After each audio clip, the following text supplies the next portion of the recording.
Sagni films presents Sagni recording studio Islampur में खिलल तोहरे कारनाम।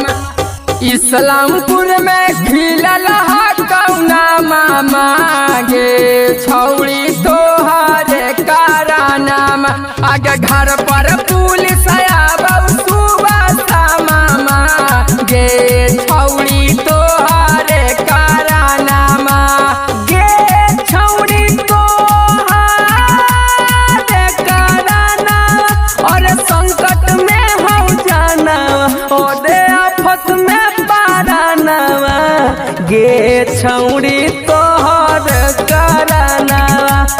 इस्लामपुर में खिलल कौना मावा गे छौड़ी तोहरे कारनाम।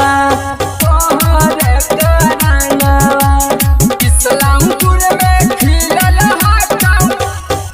गौआ जवारावा में होलिया बदनाम गे।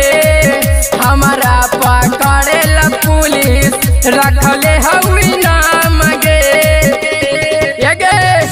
गौआ जवारावा में हिया बदनाम गे। हमारा पकड़ेल पुलिस रखले हई नाम गे। गे छौड़ी घोटा इतना हो खाना घोटा इतना हो खाना। गे छौड़ी तोहर कारनाम। इस्लामपुर में खिलल कौना मावा गे छौड़ी तोहर कारनाम। तोहर कारनाम इस्लामपुर में खिलल कौना मामा। तोरो ता गलती हालौ गे नहीं बदल गे। हमारा के छोड़ के गेनी मैया जोरे चल गे। तोरो ता गलती हालौ गे नहीं बदल गे।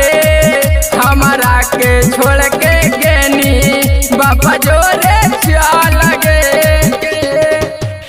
गे छौड़ी होली बदनाम अरे चोखा लाल माना अरे चोखा लाल माना। गे छौड़ी तोहर कारनाम। इस्लामपुर में खिलल कौना मावा गे छौड़ी तोहर कारनाम। Sagni recording studio Islampur.